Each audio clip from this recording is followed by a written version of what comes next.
grabar. Ok. Bueno, vamos a comenzar. Vamos a comenzar y después si se unen a mitad de camino, pues bienvenidos. Ok. Algo que quieran comentar, que quieran preguntar, que quieran sugerir, ¿verdad? De la lección anterior o de las lecciones anteriores, de cualquiera de ellas, porque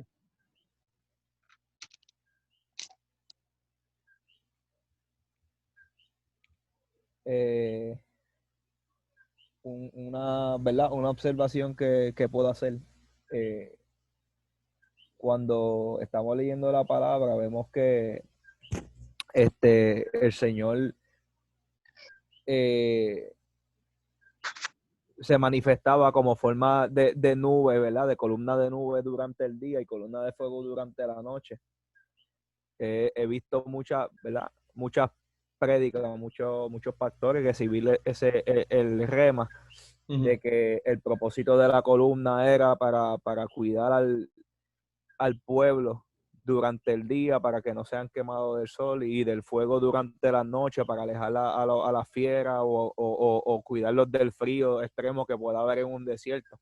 Sin embargo, la palabra lo que nos dice que el propósito de esa columna de día y de noche era para que puedan seguir caminando en todo momento. Otra cosa es que una columna es totalmente vertical, lo que nos deja entender que una columna no puede cubrirte del sol porque es vertical, no está encima de ellos, sino va adelante o a la espalda de ellos. Sí, estoy de acuerdo con el punto de vista tuyo, la forma que tú pensás. Yo no creo que fuese para darle sombra, porque pues Dios podía mandar poner nubes ahí arriba y le daba sombra, ¿verdad? Amén.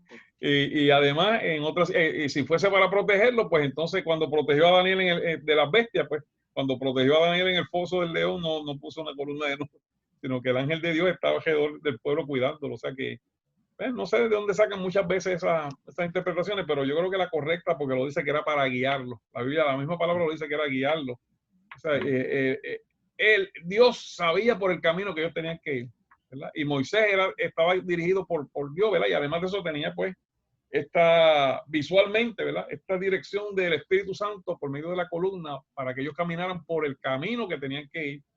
Porque como bien mencioné también en las lecciones anteriores, había una ruta más, ¿verdad? Que eso es parte de lo que vamos a discutir hoy, de la ruta, ¿verdad? Deja ver si tú tienes algo que mencionar, Alfredo, de esto. Pues sobre la clase actual, había indicado, ¿verdad?, que en el caso Dios podía llevarlo directamente donde tenía que llevarlo, pero nos enseña de que lo que hizo con el pueblo de Israel era llevarlo por otra senda para evitar de que tuviera algún encuentro con otro, ¿verdad? Otro, Dios mío, ¿cómo se llama Otro pueblo, Los sí. filisteos. Sí, el pueblo, sí, se me olvidó ahora mismo el nombre del pueblo. Los filisteos. Pero los filisteos, disculpe, eso es correcto, pastor. Entonces, lo que hizo fue que le dio una ruta que era alrededor de esa área para poder entonces cumplir y llegar al punto donde el Señor los quería llevar. Por lo menos hasta una área donde el Señor los quería llevar. Okay. O sea que el cruce del Mar Rojo se pudo haber evitado yendo, pero iban a tener que pelear con los filisteos, que a lo mejor era peor que ellos. Era un pueblo medio, todavía estaban en la carne bastante, acabando de salir de Egipto, todavía estaban pensando en la comida de Egipto, entonces llevarlos a la guerra, ¿verdad? Que el texto lo dice claro, o sea, el pueblo iba a ver la guerra y iba a huir porque los filisteos pues, eran una nación que tenía un ejército más poderoso. Después ellos se enfrentan con Amalek, pero los filisteos eran más poderosos en ese tiempo que Amalek. Entonces Dios pues por eso los envía por la ruta, que de hecho es interesante. Hoy estaba estudiando un poquito más de por qué se había seleccionado el monte Sinaí acá en la península, que le llaman la península del Sinaí, que de hecho se le puso ese nombre por el monte, pero en verdad el monte no está ahí. O sea que está interesante. Estaba estudiando un poco de eso y entonces llegué a un sitio donde dice que fue la mamá de Constantino, el emperador romano. La mamá de Constantino, pues cuando se convirtió el hijo, ella también supuestamente se convirtió. Y una de las cosas que ella estaba haciendo es buscando y localizando lugares sagrados. Entre ellos, pues ella fue a localizar el Sinaí. No usó las escrituras, para buscar la ubicación, usó referencias que le daba la gente y lo que le dijeron, pues eso ella ¿verdad? Aceptó y fijaron el monte Sinaí en la península que le llaman hoy península de Sinaí, pero se le puso ese nombre en honor al monte, que se le puso el nombre, se identificó como el Sinaí y que no es el Sinaí. O sea que todo eso es un desastre. Si vamos a la Biblia, ¿dónde está el monte Sinaí? Dejándonos llevar por el relato bíblico. Ellos, antes de llegar al Sinaí, ellos ¿qué tienen que hacer? Tienen que cruzar el Mar Rojo, ¿verdad que sí? Cruzan el Mar Rojo y después llegan al Sinaí. Si usted mira, déjame ver si puedo poner las láminas, déjame ver si puedo poner. Era Madián, yo creo que era. Ajá, correcto. Cruzando, ¿verdad? Pasaban por Madián y llegaban al monte Sinaí. Al monte Sinaí, correcto. Y eso estaba al otro lado del Mar Rojo, porque ahí es que eso era territorio que no era de los egipcios. Donde se ubica ahora, históricamente, el monte Sinaí, que es el falso monte Sinaí, pero que es el que todavía, aún hoy, se cree, muchos creen, los religiosos creen que ese es el sitio. Eso era territorio de Egipto. O sea que los israelitas no podían quedarse en territorio de Egipto, ¿verdad? Y Moisés, cuando Dios lo llamó, ¿dónde estaba? En Madián. Estaba con Yetro y el monte, la salsa del día, que es el monte Sinaí, el monte Oret es uno de los picos dentro del conglomerado de monte que se le conoce como Sinaí. Entonces el monte Oret está allá adentro. En ese monte que ardía la salsa fue donde Dios llamó a Moisés y Moisés estaba en el área de Madián, que ahora mismo es Arabia Saudita, al otro lado del Mar Rojo, después del cruce. O sea que ya se ha documentado y es conforme a la Biblia, ¿verdad? Conforme al pasaje bíblico, que ellos primero cruzan el Mar Rojo y después es que llegan al monte Sinaí, porque desde que cuando Dios llama a Moisés, ¿qué le dice? Vas a venir en este monte, vas a buscar a mi pueblo y van a venir a este monte a servirme. Así ahí es que le entrega los 10 mandamientos, o sea que ellos tienen que adorar a Dios por primera vez en ese monte, que era en el área de Madián. Por lo tanto, déjame ver si puedo. Déjame añadirle la lámina aquí para que la puedan ver.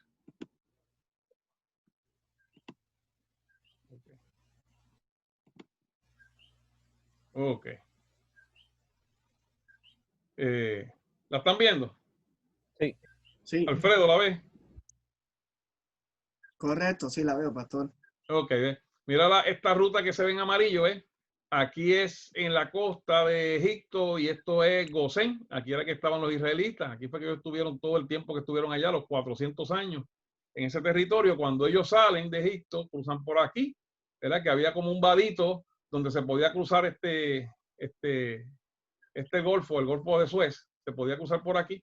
Cruzan por aquí y vienen bordeando la orilla del monte, de las montañas. Este es el desierto acá. O sea que por acá esta es la ruta que yo estoy marcando con la flecha. Por aquí ellos podían haberse ido, pero los filisteos los iban a dejar por aquí. Y entonces ahí iban a salir corriendo. Pues Dios prefiere mandarlos por acá. Vienen por la orilla de este monte, cruzan y aquí llegan a la playita. Recuerden que yo les enseñé la otra vez.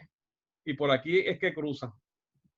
Cruzan de la península esta que se le llama la península del Sinaí, y vuelvo y repito, le pusieron el nombre en honor al falso monte Sinaí que se ubica aquí donde yo estoy poniendo la flecha. El verdadero monte Sinaí está acá, ¿verdad? Porque aquí era Madián, y aquí ahora es Arabia Saudita, ahí que está el monte Sinaí. Pues ellos cruzan y según el relato bíblico, primero cruzan y después que cruzan, entonces se encaminan hacia el monte Sinaí, donde, como decía el escrito, ¿verdad? Le sirven al Señor ahí. Y ahí es que el Señor le da los mandamientos.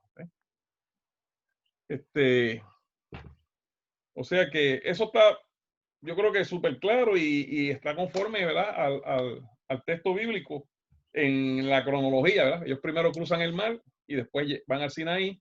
Cuando a Moisés lo llaman, estaba en Medián y el monte estaba ahí mismo. O sea, él no cruzó para allá para ir a ese llamado que Dios le hizo cuando vio la salsa ardiendo. Eso fue ahí mismo. El Madián. Ok. ¿Algo más sobre lo del monte? ¿Saben? Ustedes saben que ese mismo monte fue donde Elías fue, ¿verdad? Después que cuando Elías se frustró, cuando cogió miedo porque Jezabel ¿cómo es? Lo intimidó. Hasta ahí fue caminando Elías y en ese monte se metió, en el monte Oreb. Como quien dice, era una forma de decirle a Dios, estamos otra vez en el principio. Como quien dice, estoy donde estaba Moisés, voy a empezar porque no queda más nadie. Algo así, o sea, es lo que yo pienso que el profeta, ¿verdad? No dice que no digo que la Biblia lo dice, pero yo pensando y tratando de ponerme en la posición de él, que está frustrado, que cree que ya no queda más profeta, que él es el único que quedaba. Él regresó al punto de origen. Digo, aquí fue que Dios le dio la ley a Moisés, voy a volver a empezar desde cero, porque ya no queda más nadie, ¿verdad? Y como quien dice, mátame, le decía a Dios, ya yo estaba como frustrado. Fíjate qué interesante, habiendo estado en un pico, habiendo estado haciendo los milagros más terribles, ¿verdad? Entonces viene habiendo matado todos los 450, ¿no? 500 profetas de Balán, entonces viene una mujer y lo intimida, y él se va frustrado. O sea que eso es una enseñanza. En el ministerio hay que tener cuidado cuando estamos en las altas, porque viene el enemigo y nos puede, nos puede frustrar, nos puede hacer caer. Yo diría que Elías estaba casi en una depresión en esos momentos, ¿verdad? Pero lo que quería que supieran es que ese mismo monte, ahí fue que fue Elías y el Señor se le manifiesta en el soplo apacible, queriendo decirle, mira, tú hiciste esos milagros y nada, yo estoy en el soplo apacible, o sea, estoy en donde quiera. O sea, lo que quiso decir Dios no es que él no esté en la tempestad, sino que él estaba en cualquier lugar. Elías, muchas veces, ¿verdad? Y especialmente algún sector de los pentecostales, si no hay mover, si no hay movimiento, pues Dios no está, y no es así. Dios siempre está. Dios siempre está. O sea, si no hay emoción, Dios no está. Ese es el peligro del emocionalismo. A mí me gusta la manifestación pentecostal, a mí me gusta gozarme en el espíritu, pero yo sé que Dios no siempre, algunas veces es la emoción, algunas veces Dios no está, y otras veces Dios está en una cuestión apacible. O sea, que Dios se manifiesta como Él quiere. Es peligroso acostumbrarse a la emoción, porque el día que la emoción no esté, pensamos que Dios no está. O sea, ya el hombre por su naturaleza asocia una cosa con la otra. Y Dios siempre está. Ok. Vamos entonces a lo del maná. Ok, ¿qué enseñanza tenemos ahí con lo del maná? ¿Qué ustedes piensan? Quiero que, ¿verdad? Que opinen lo que quieran, lo que ustedes piensen. En cuanto al maná,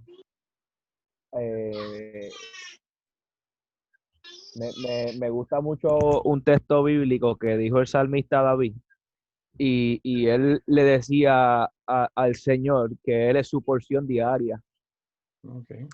El maná nos enseña esto, a buscar a Dios de diario. Es algo que necesitamos, es algo que debería ser parte de nosotros, que como mismo tenemos que comer todos los días, debemos buscar esa porción diaria de hablar con Dios, de estar en su presencia, ¿verdad? Para mantenernos conectados al Padre y estar en una dependencia total de Él.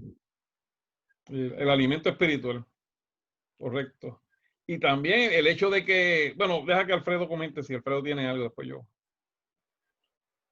Bueno,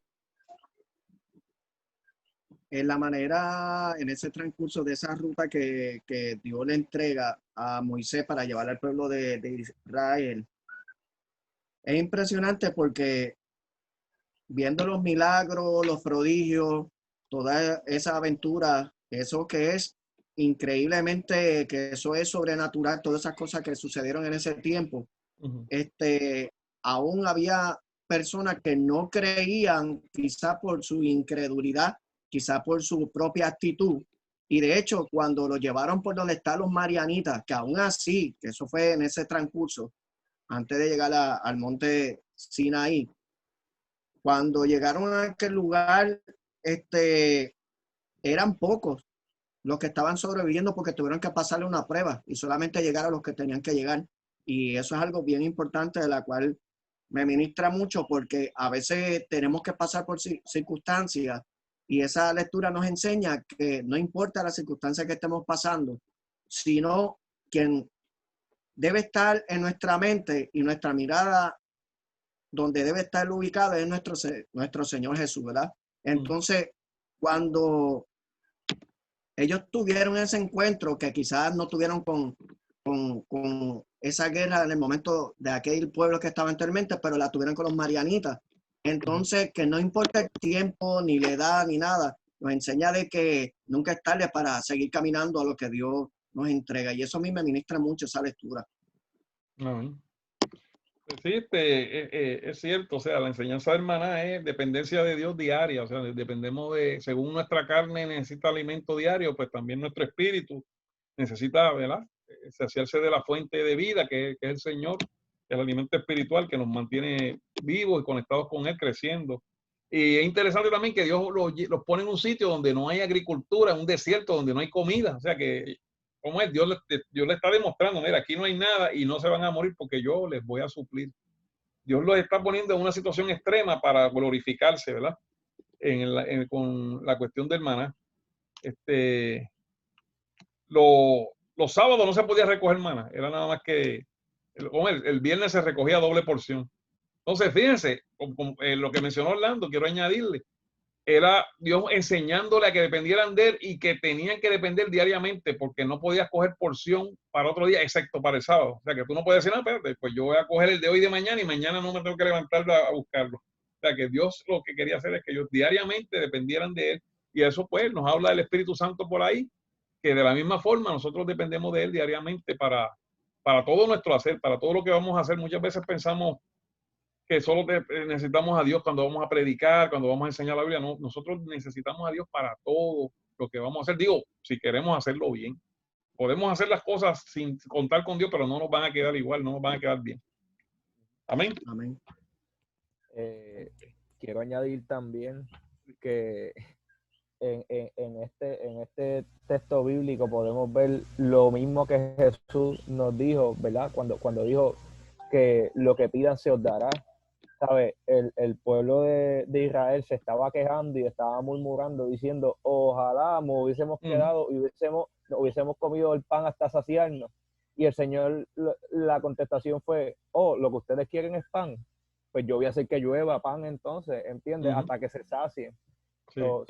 Eso nos enseña también a que debemos inclinarnos más en oración y en no tener miedo a Dios de pedirle al Señor algo que necesitemos,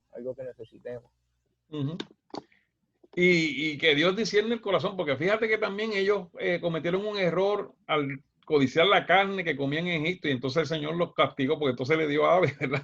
Pero dice que se le salió por las narices. O sea que Dios quiere que pidamos lo que es necesario y no con una mentalidad de glotonería ni de, ¿verdad? Ni de exceso. Ok. El agua en el desierto. O sea, cuando Moisés golpea la piedra, ¿verdad? En un canal vacío, en un desierto hay un canal, que me imagino que por ahí pasaría agua cuando llega una tormenta o algo. Y el Señor le da instrucciones a Moisés que golpee en medio de ese desierto y salga agua. ¿Qué vemos ahí? ¿Qué podemos ver, verdad? ¿Qué enseñanza ustedes entienden que puede ver? ¿El agua de la roca o el agua amarga? El agua de la roca. Okay. Bueno, la incredulidad totalmente. A veces como humanos fallamos en esa área porque no somos perfectos y a veces nos entra la duda, pero oye, tienes un Dios que te libró con su mano fuerte del pueblo de egipcio de la esclavitud. Tienes un Dios que abrió el mar rojo. Tienes un Dios que convirtió el agua amarga en agua potable. Tienes un Dios que hace descender todos los días pan y ave, ¿sabes? Te da tu porción diaria. Todos los días tú estás viendo un milagro. Es a diario que estás viendo el milagro y te cuesta creer que Él puede hacer salir agua de una roca. ¿Verdad? Yo a veces digo, Dios mío, ¿cómo tú no acabaste con ese pueblo? Porque, ¿verdad? Poniéndose en la postura humana, uno diría como que, wow, llego a ser yo, probablemente acabo con ellos y empiezo de nuevo, pero Dios en su inmensa misericordia sigue dándole oportunidades y le sigue demostrando que de Él es el poder y Él puede hacerlo todo. Y cuando uno ve todo esto, uno entonces entiende por qué Dios tuvo a Moisés 40 años preparándolo, porque no era fácil lo que Moisés iba a bregar. Tenía que tener una paciencia terrible, de hecho, en un momento Dios le dijo, salte en medio que voy a acabar con ellos. Yo sé que Dios lo hizo para probar a Moisés, Dios no iba a hacerlo, porque Dios había hecho una promesa, pero Dios lo que quería era probar a Moisés, a ver qué corazón tenía Moisés. Y Moisés, con todo y lo que ellos le habían hecho, pues actuó como actuaría Cristo, ¿verdad? No lo hagas, que no digas que no hagas tal cosa. Alfredo, ¿tienes algo? Me gusta esa parte, pastor y evangelista Orlando, porque como dicen muchos los predicadores, ese es el celo de Dios, ese es el agradecimiento, pero hay muchos que no agradecen, reconociendo de que Él es todo, pero en esa parte de que el pueblo estaba corrompido, donde había mucha, para no abogar tanto, murmuración, bla, bla, bla, pues entonces, por no saber esperar, entonces se desesperaron y mira cómo estaba ese pueblo que estaba corrompido. De aún lo que le estaban pidiendo era, le estaban exigiendo, y pues Moisés pues no quería fallar al pueblo, pero estaba tan molesto porque cómo es posible de que él simplemente lo que le había dado instrucción era de que esperara en aquel lugar y le dio directrices, órdenes a unas personas que mantuviera el pueblo calmado a lo que él regresara, de tener la comunicación con el papá, con el padre. Y entonces, a ver eso obviamente, pues él siguió instrucciones, lo que le dijo Dios, por el coraje de sentir, wow, tras que Dios me usa, Dios no, me usa para guiar, sacarlos de ahí, y entonces ustedes nos agradecen, y aún así, pues el coraje obviamente a veces nos lleva a tomar pues quizá una iniciativa, una decisión, aunque nosotros queremos ser la buena voluntad, pero a causa de otras circunstancias, pues tomamos unas decisiones y a veces pagamos por causa de otros, y eso nos enseña mucho. De hecho, Moisés rompió las tablas, ¿verdad? Todavía no hemos llegado a esa parte, o sea, que esa es la próxima lección, pero Alfredo adelantó un poquito ahí. Moisés rompió las tablas y después tuvo que volver a hacerlas. Pero eso lo vamos a hablar la próxima semana, porque eso tiene un sentido. O sea, todo lo que Dios hace tiene un sentido, ¿verdad? La agua, ¿verdad? La agua ahí en el desierto es una vez más demostrándole que Dios no los va a dejar morir, que Dios le va a donde no hay, de donde no hay, Dios va a sacar para suplirle. Y hablando de la incredulidad, nosotros hablamos de ellos, pero muchas veces nosotros nos ponemos medio incrédulos también. Nosotros, no sé si es, yo creo que sí, yo creo que es que nos contaminamos con el mundo, con las cosas que vemos, ¿verdad? Con lo que escuchamos. Y tenemos que tener cuidado, porque eso como que contagia a uno la forma de pensar. No, porque verdad que yo recuerdo cuando yo estaba de evangelista, mire, yo estuve sin plan médico, hermano. Yo estuve sin plan médico casi 20 años casi. Y mientras no tuve plan médico, nunca me enfermé. Porque ¿sabe qué yo hacía? Porque cuando yo tenía mi trabajo, muy buen trabajo, yo tenía un trabajo muy bueno, que ganaba muchísimo, con plan médico y todo. Y entonces, cuando el Señor me llamó, una de las cosas uno de los retos que me lanzó es que tenía que dejar mi trabajo.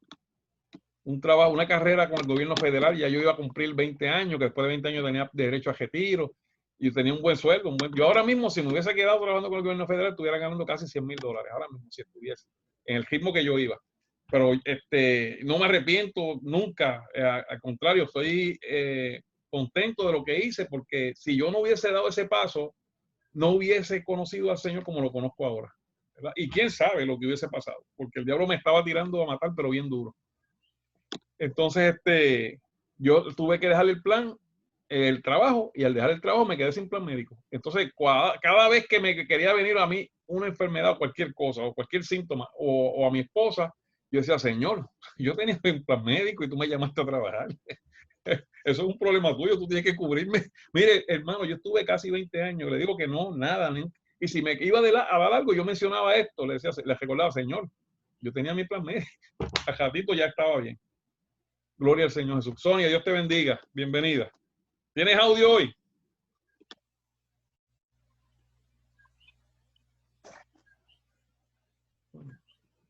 Ok, bueno, continuamos.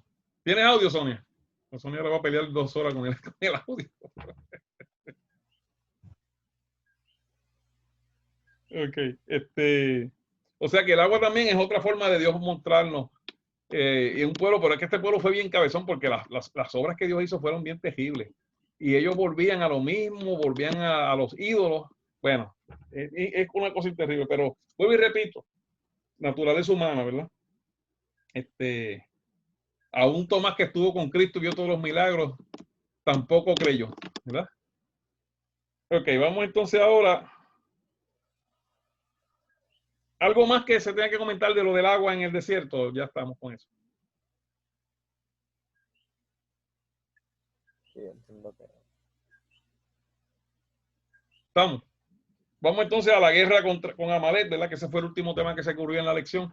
La guerra contra los amalecitas. Ok, ¿qué podemos ver ahí? El que esté listo los dos, cualquiera, Orlando o Alfredo, que quiere comenzar con la discusión. Guerra contra los amalecitas. Lo primero que yo identifiqué con respecto a los amalecitas es cómo a veces cargamos batallas de generaciones. Los amalecitas son nietos de Esaú. Y eso fue, lo vi como, ¿verdad? Como los amalecitas son enemigos de Israel y lo vi como una contienda, una disputa que quedó entre Jacob y Esaú sin resolver y que ahora, ¿verdad? Por esa contienda que pasó muchos años atrás, se están dando esas batallas. A tal nivel de que puedo entender que el odio de Amalek hacia Israel era tanto que en Deuteronomio habla de Deuteronomio 25 habla y le recuerda Dios a Moisés, acuérdate de la batalla que tuviste con los amalecitas, que te tomaron por la espalda cuando estabas débil, cuando estabas cansado. Correcto. Y te destrozó la retaguardia. So, puedo entender que los amalecitas eran traicioneros porque no iban de frente, sino que lo agarraron por la espalda. Y es algo que tenemos que tener bien pendiente, ¿verdad? En nuestra vida actual, que podemos tener batallas que a lo mejor no fue culpa de nosotros, pero nos toca pelearla por cosas que pasaron en generaciones pasadas, hablando espiritualmente. Pactos generacionales, pactos.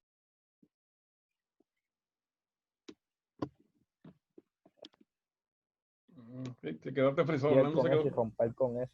Sí. Entonces, de hecho, sí, los amalecitas en cierta forma eran como casi primos ¿verdad? De los israelitas, porque venían de Abraham también, eran de la descendencia de Abraham. O sea que también nos está hablando de los primos los cristianos espirituales, ¿verdad? O sea, que son y como que no son. Y pueden venir a hacer daño dentro de la iglesia. De hecho, esa es una de las interpretaciones que se le da a esto. Alfredo, ¿tienes algo sobre Amalek? Sí, como dice el evangelista Orlando, es la manera de ataque que tuvieron los amalecitas contra el pueblo de Israel cuando llegaron a Refidim. Entonces, a pesar de la edad que tenía Moisés, sobre las instrucciones que le dio Moisés de escoger a algunas personas, porque no todos serán escogidos para poder llevar a cabo algún tipo, ¿verdad? de conocimiento, para llevarle algún tipo de misión de parte de Dios. Y entonces, mientras Moisés llevaba la comunicación, la intercesión para mantener un pueblo en comunión unido para poder cumplir el propósito, me llama la atención porque así Josué llevaba adelante ese grupo para poder completar y ganar esa gran victoria, que por años se sigue hablando de esa gran victoria. Nos lleva me enseña de que para poder lograr algún tipo de propósito, todos tenemos que estar unidos. Y Dios tiene que ser el propósito de todo. Hay varias enseñanzas en el evento de la guerra con los amalecitas. Yo puedo ver ahí doble guerra espiritual y guerra física. Josué estaba con el ejército en la guerra física. Moisés, Aarón y el anciano Ur, ¿verdad? Sí. Uno de los ancianos, estaban en el monte haciendo la guerra espiritual. Mientras Moisés tenía las manos levantadas, estaba, ¿verdad? Prevaleciendo, estaba venciendo espiritualmente. Por lo tanto, eso se reflejaba y se manifestaba en la batalla física que estaba llevando Josué con el ejército de Israel en ese momento. O sea que vemos que hay una doble batalla y así ocurre también ahora en nuestros tiempos. O sea que nosotros no podemos ignorar, ¿verdad? Como dice en Efesios, no tenemos lucha contra sangre y carne, sino contra principados y potestades. Muchas veces ignoramos eso y caemos en la trampa del diablo porque comenzamos a pelear con los hermanos, comenzamos a pelear con los vecinos y esa no es. Tenemos que pelear con el que está detrás, con el que está trayendo esas situaciones, metiéndose en la mente de las personas. Entonces, los que, ¿verdad?, alcanzan un nivel espiritual, pues tienen que discernir eso y no caer en la trampa, ¿verdad?, de pelear con los hermanos. De hecho, esa es desde que yo era evangelista, eso me estuvo mostrando siempre el Señor, que muchas veces los conflictos en la iglesia era Satanás metiéndose entre medio de los hermanos, creando divisiones, creando problemas, rompiendo la unidad del espíritu, que es donde está la victoria de la iglesia, en la unidad del espíritu. Además de eso, Amalek,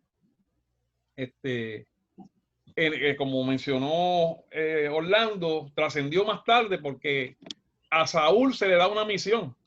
¿Cuál fue la misión que Dios le dio a Saúl? Que tenía que exterminar a Amalek de sobre la tierra, porque era una promesa que Dios le había hecho, ¿verdad?, a Israel. Una promesa que Dios había hecho a Israel desde a Moisés, que los iba a eliminar por eso. Y esa misión se le dio a Saúl y la falló, no la cumplió. La cumplió a medias, ¿verdad? Porque Saúl, pues no.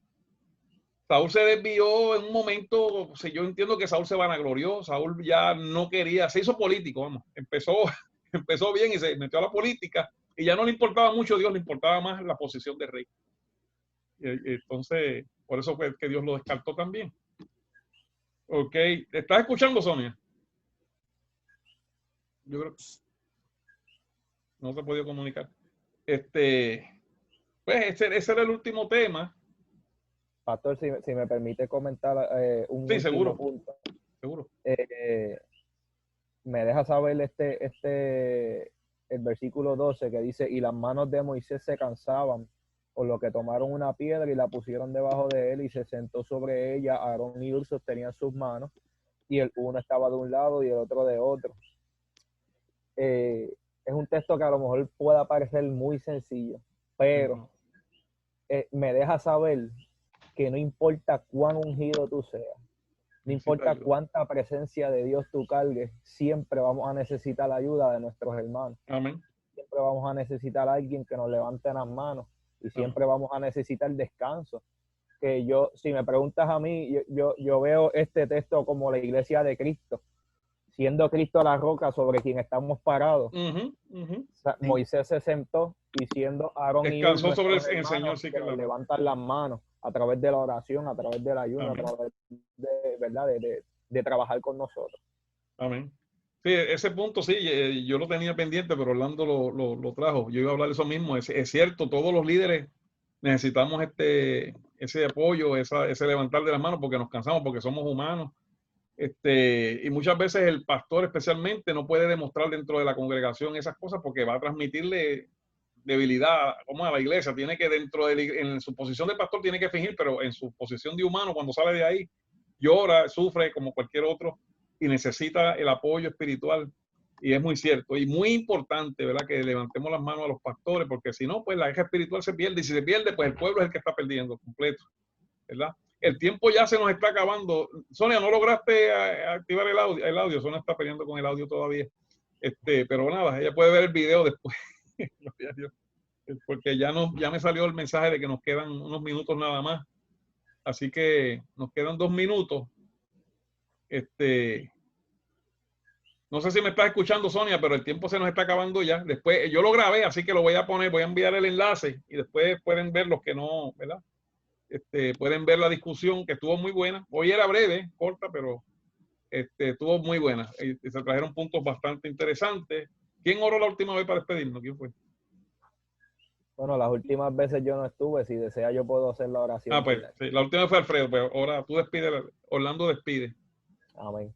Amantísimo Dios y Padre Celestial, te agradecemos, Señor, te damos la gloria y la honra, Padre amado, por permitirnos en esta noche reunirnos, Dios mío, para aprender más de ti, para aprender más de tu palabra y para seguir buscándote, Señor, a profundidad, Padre amado. Yo te Gracias, pido por Jesús. el pastor Vicente, Señor, sigue bendiciéndolo, Padre amado, sigue dándole esa sabiduría, Señor, que viene de ti, que viene de lo alto, Padre amado. Bendice a mi hermano Alfredo, a la hermana Sonia, Dios mío. Bendice a los que no pudieron estar, Padre amado, y a todo aquel que tenga sed y hambre de ti, Señor. Tráelo, Padre amado, para que puedan aprender juntos con nosotros, Señor, la sana doctrina y la palabra, Padre amado, que eres tú y eres vida, Señor. Gracias, Padre amado. Pedimos en esta noche, Padre amado, pero te pedimos, Señor, que tu presencia vaya con nosotros en todo momento. En el nombre poderoso de Jesús.